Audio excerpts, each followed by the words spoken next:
Hello guys, welcome back again. This is Beyond the Noise 59 with my friend here Okaru. Today we're going to focus on the Kenyan political scene and we're going to focus mainly on the debt and how rigging in Kenya is done and how debt has affected us as a Kenyan citizen. Join us, stay with us, and let's focus on what affects the political sphere in the Kenyan scene. Omambia, Yes. let's just jump right into the heart of the Kenyan political arena, for that matter. Let's talk about corruption.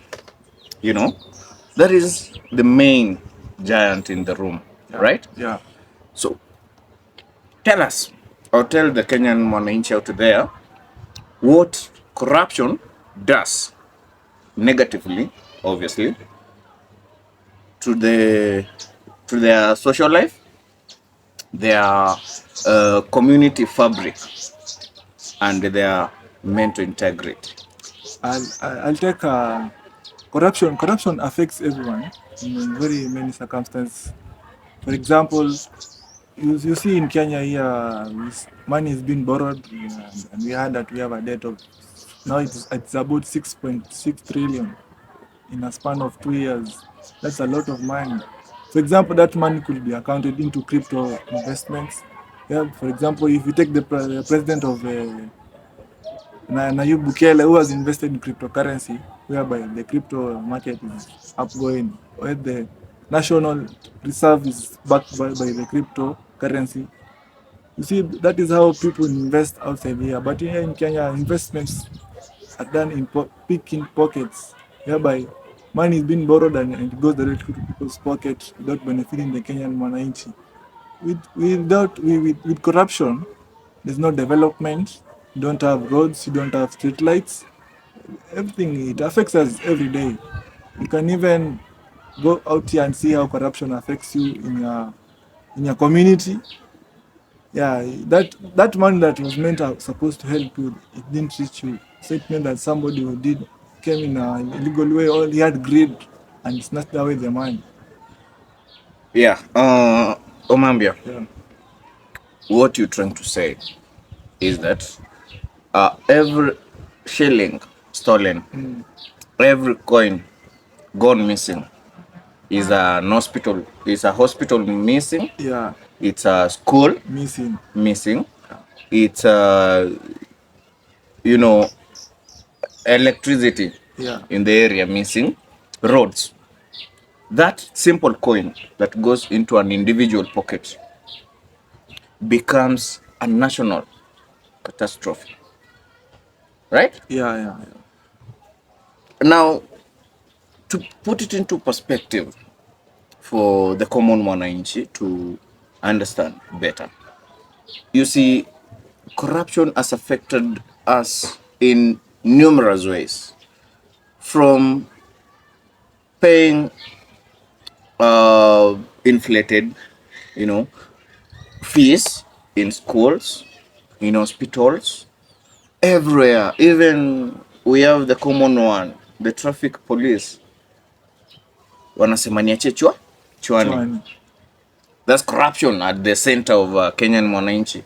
When you go for to seek service, maybe at a select government offices, you're told, maybe for example, you want your passport processed at the required days per the law, statutory laws.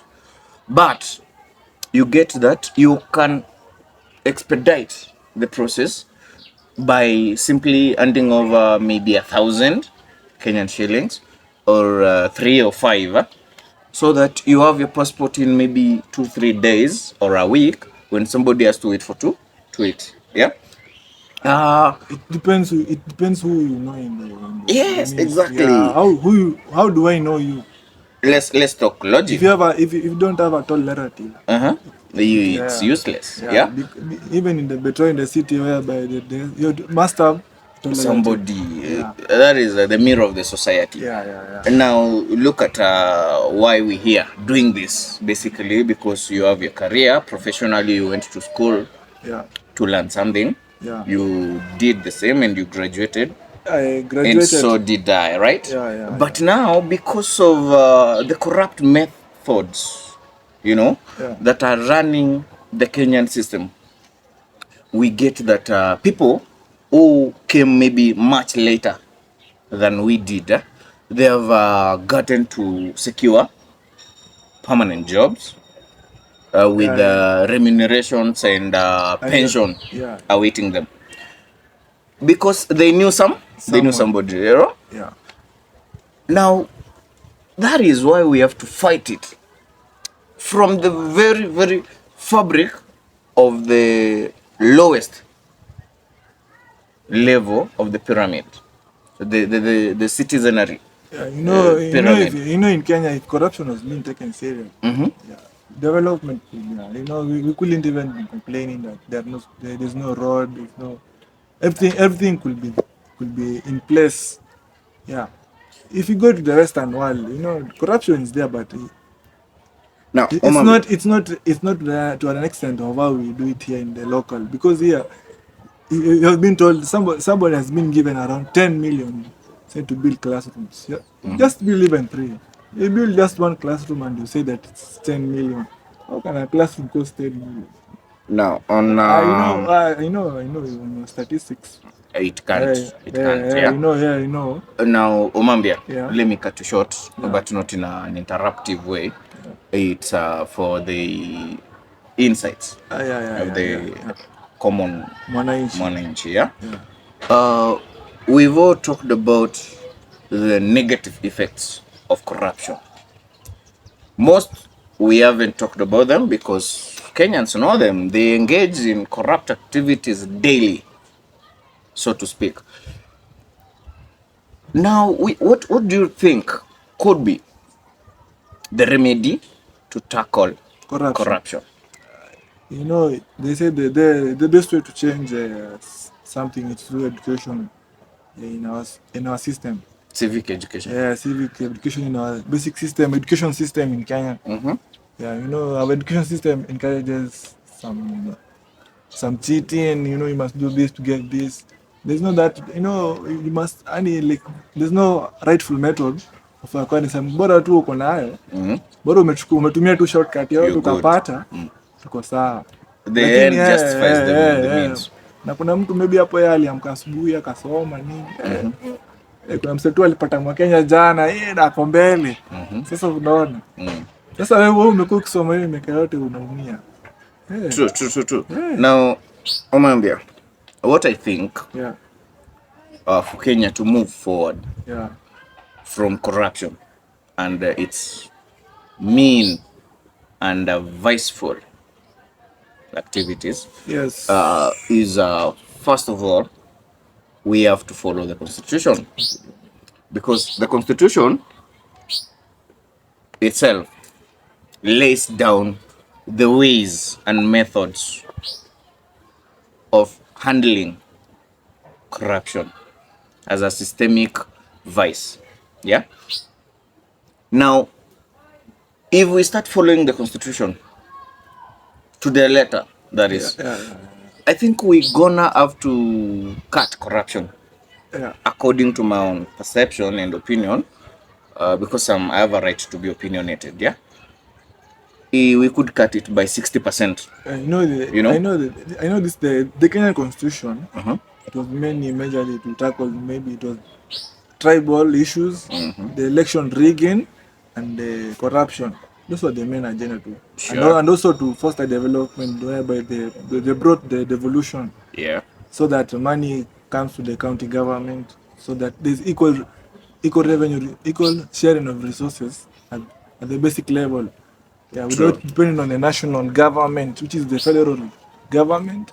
Yeah, here in Kenya we have the national government and the devolved, whereby it's like just a copy of the United States government, because they have a federal system. Yeah, and they have the regional government.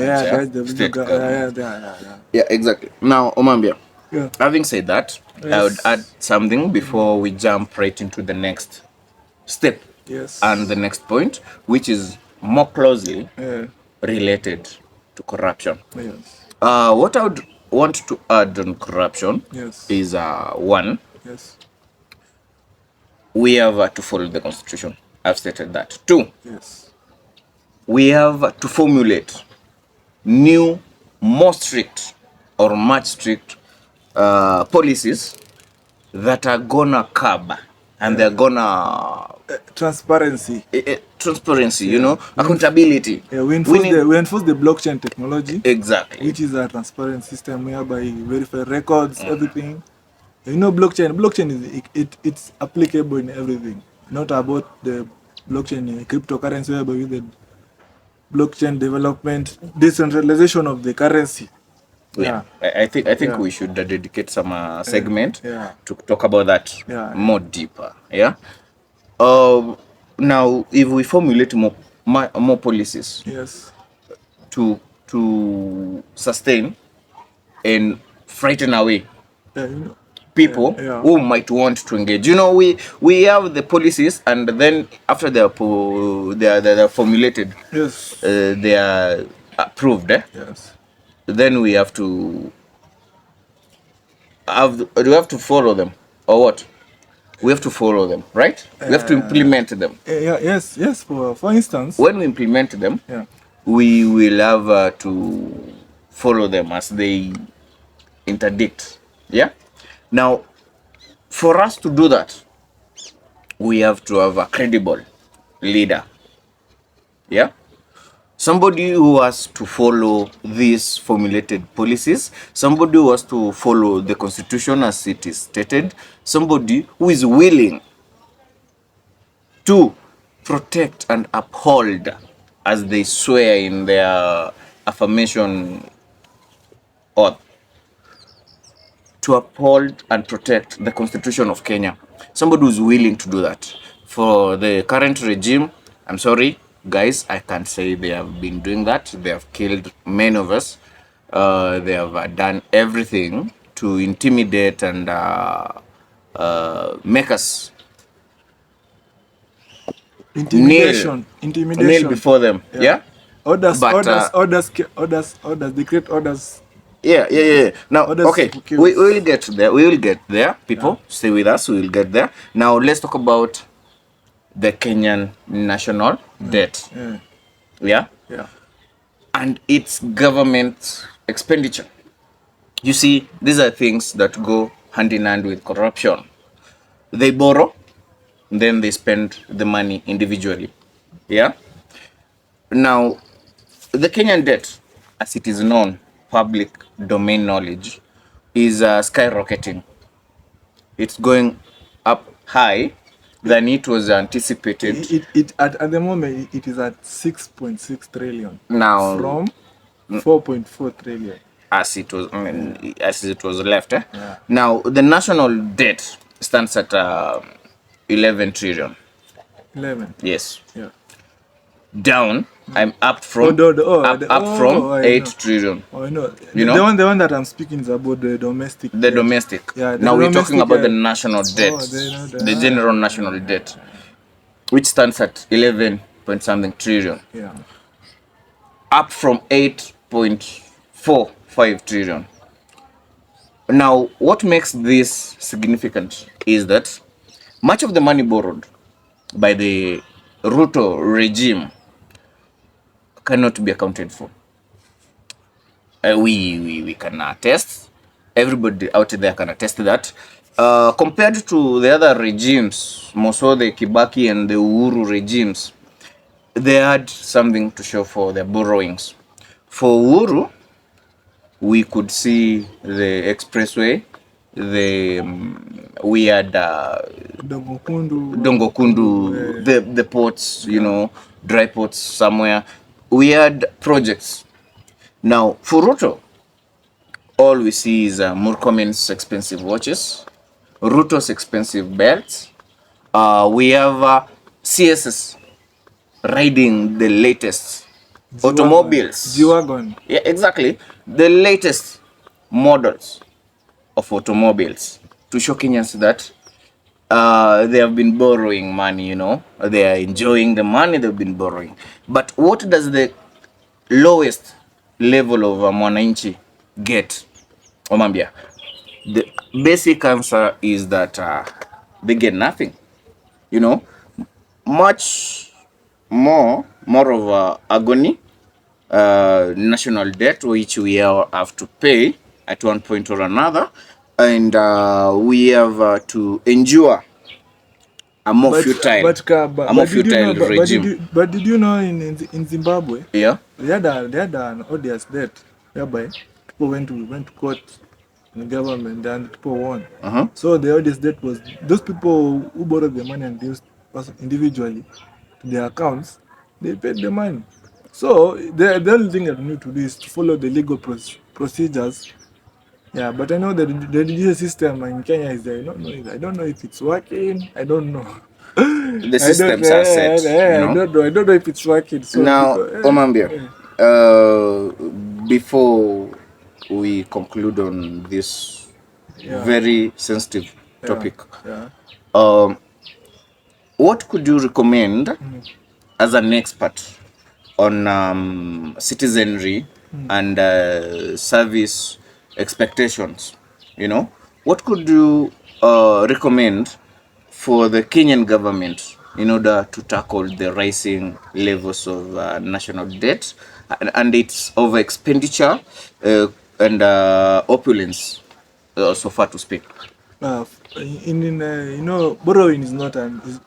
Borrowing is not bad, but the issue is borrowing and using the money in bad ways. That is the issue, because you can borrow money and you invest in somewhere. For example, the president of El Salvador, Nayib Bukele, who invested a large amount in cryptocurrency, and now it has reaped a big investment in people.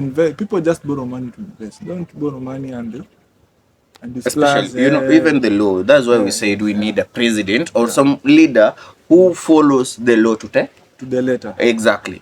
Now, you see, if the president of Kenya right now decides to follow the law as it's set, you see, we couldn't be having this conversation to start with. We couldn't be facing these problems we're facing as Kenyans.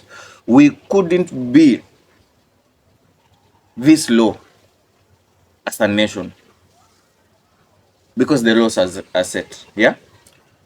To tackle that, I mean, the simple answer you've said is follow the law. Now, I feel we should do more than just follow the law. We should also set more stricter laws to curb over expenditure, opulence, and more borrowing. Already, we do have that. We do. I'm aware. I do understand that. Let me finish my point. General is there. It's okay. He audits everything, but now, do you get where we headed? We have the laws. We have the Assets and Recovery Agency, which is authorized to recover stolen assets, right? Freeze. But what happens when you're a governor? You've stolen, say, 7 billion from the county coffers, and you bribe some high official at the ARA. You bribe them, say, with 500 million Kenyan shillings. Are they going to follow you? No. That's corruption right at the center, right? Now, we have to set stricter laws which will outline the procedures to be followed strictly on reclaiming stolen assets, going after the thieves themselves, even yesterday, persecuting them. Even you see, even the procedure itself should include, from my perspective, in my opinion, hanging as a point of punishment for them, so that people fear they shouldn't be engaging in such vital activities negatively impacting the nation. For example, I can say. Yeah. The issue of corruption, for example, in Kenya, by the land system, we had the national land grading system, whereby we could transfer land digitally and electronically, but up to now, that thing is not. I don't know if it was implemented or it was not. It was meant to curb corruption. Yeah. You know, those systems are there. Everything is inside, but I don't know what's happening. Yeah. Right. Yeah, you know, and this thing of you're saying that we should, you know, Implement. there's a time you cannot you cannot be eating not avocado and maybe chicken every day, and I'm here eating stones, Mm-hmm. and I'm at the fence. You know, at some point I'll just climb the fence and go and. For example, yesterday in France, Yeah. there's a museum that was robbed. They stole the jewelries for the King Leopold. The around big diamonds, there were what, a lot of millions. You know, this government that keeps taking things away from the citizens. Omambia. Finally, people will go. We will just jump the fence and go and take those things. Now, Yeah. Omambia, to cut you short, Yeah. I want us to go straight as our second last point of reference today. I want us to cut straight into what affects us now, more basically at the grassroots, down at the scheme pyramid. We are talking about taxation. Omambia, Yeah. what can you tell the Kenyans about taxation, the Kenyan taxation system, and how it is negatively impacting the lives of its young and much more courageous and strong citizens? The taxation system of Kenya is, you know, for you to open one business, you need 3 licenses. Yeah. Yeah. So already you've paid for you even to open a liquor store. You need like 200 for health, kanjo, and also you need like fire. You need like 3 licenses. You know what is the essence of A that? lot of licensing is required. You just pay money, man. The bureaucracy itself is tiresome. Then we have the payments. Yeah. Now the fines or the payment installations are high, right? Now talk about the hazardous Yeah. procedure to get such licensing. You know, we've talked about corruption and everything that it entails for you to get maybe a license to operate a school, a liquor store, or a joint, a mitumba joint somewhere. You'll need to go through a systematic series of offices and events, right? Now, what do you think are the rates of taxation? We're talking about levies implemented by the government upon the poor citizens of Kenya. Talk about the fuel levy, Yeah. road maintenance Levy. levy.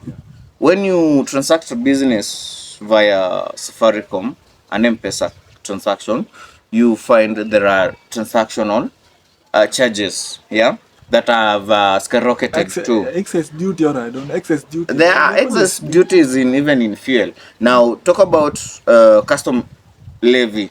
Talk about import excise levy, VAT levy.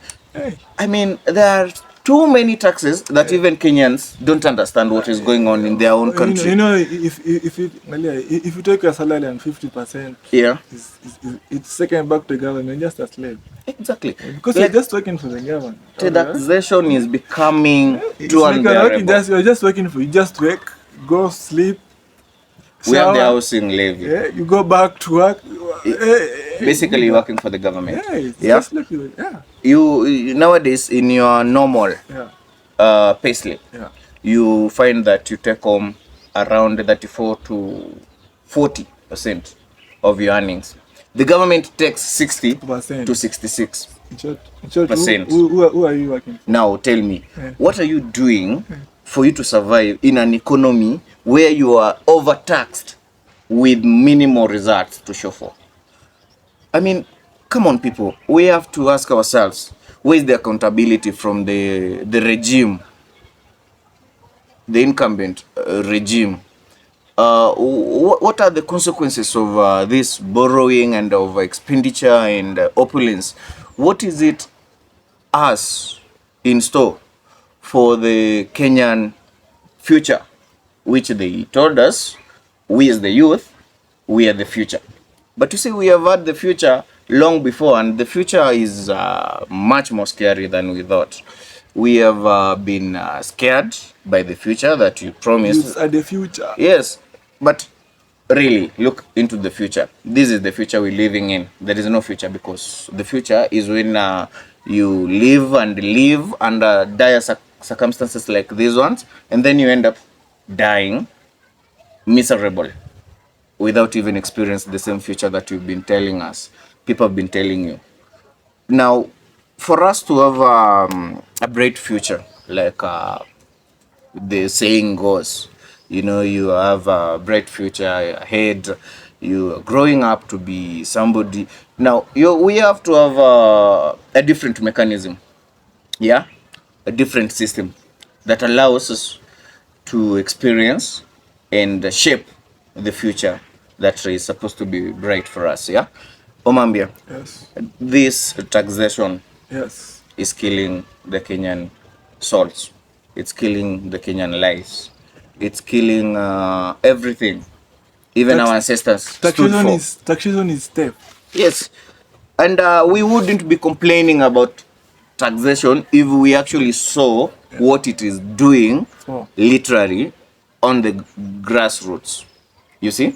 But hatuoni kabisa, nikiangalia hatuoni. Kama ni barabara hapa hivi, MCN is doing nothing. Kama ni governor, fanyi kitu. Ma MP, Mr. Zaire, you're doing nothing.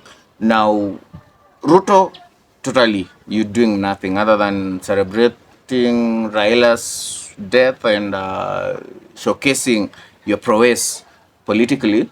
You've done nothing for the Kenyan populace. Now, let's jump straight into the last topic as we wind up at today's podcast. Yes. Omambia, Yes. we have these electoral practices that have been going on for a while. Even Baba, may his soul rest in eternal agony. Even Baba himself claimed severally, more than 5 times. 3 times. More than 5 times that he had been stolen from elections. Yeah, that he had won, but because the opponent was more smarter, more intellectually gifted, that they managed to steal from Baba for the last 3 elections that we've witnessed. Yeah. Now tell me, why we have such a trendy, unavoidable, but it is avoidable, because we shouldn't be tolerating or thinking about such activities or practices happening. Tell me why we have such a culture of electoral rigging to a way that it ends up to be the other person who Kenyans don't want. You know, even in the last election, the president was announced on Twitter. I was like, yo, when he was counting votes. Yeah.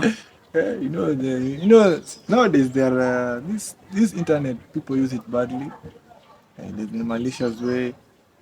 So these electoral malpractices are done. But if you go the Brazilian way, whereby we vote electronically with the president. 1 hour, we just know the president. This thing of 34B, 34 what?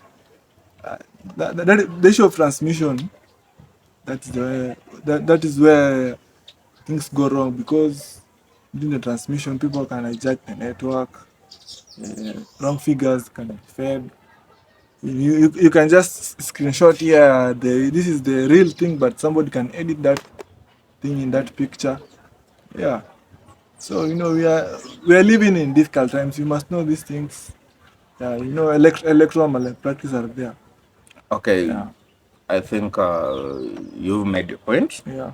It's a good point. Yeah. And to add on that, I want to tell Kenyans there is no such thing as electoral malpractice. Practices. You know, Yeah. just take your vote. You know, chukua kura kwanza. Tuanzie hapo. Have your voting card with you. Go to the voting station. Cast your vote for the person you want. And guard your vote. Even if they don't want us to see those votes, we will be there. We will have representatives. We will guard them day and night until the results are announced. And for that matter, we have to vote in numbers so that even if they want to fix and mix the results, they'll have a difficult times doing so, such that we will have to question the entire exercise. You know, we've nullified elections before. We will have a basement for argument, you know, where we will say that we saw everything and we saw where things went amiss. That's why we have to keep vigil. We have to stay awake. We have to stay alert. We have to take our votes. We have to cast our votes majorly on that day for us to vote out the current regime, which is turning to be totally authoritarian. We have to wake up for the voting process. We have to show up in huge numbers as the youth for us to vote them out because basically, surely, what can you tell? What can you say that is positively imaging the current government? What can do you have anything positive to say Yeah, about the current just be there, government? just be the strong, just be strong like that. Eh, That ballot has been cast. It's our civic duty. It is our citizenry duty and role to engage in democratic rituals. We have a democratic right to vote. Yeah? Let's engage that right fully, people. Let us go out on 2027 August. Let's go out in large numbers and vote out the regime that is oppressive. Let's not tolerate and engage in such activities that are demoralizing and humiliating, such as the ones that we are undergoing as the Kenyan youth and as the normal Kenyan citizens living in Kenya today. Thank you, guys. That is it for today.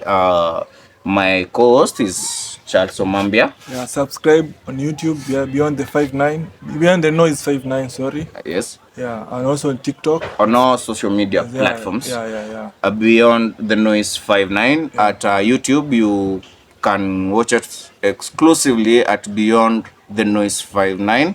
TikTok, find us at Beyond the Noise 59. Instagram, Beyond the Noise 59. Facebook, Beyond the Noise 59. And any other platform that you might think of. Support us, like, share, subscribe, and we will always appreciate your Yes, support. support. Yeah. Thank you so much. Inshallah.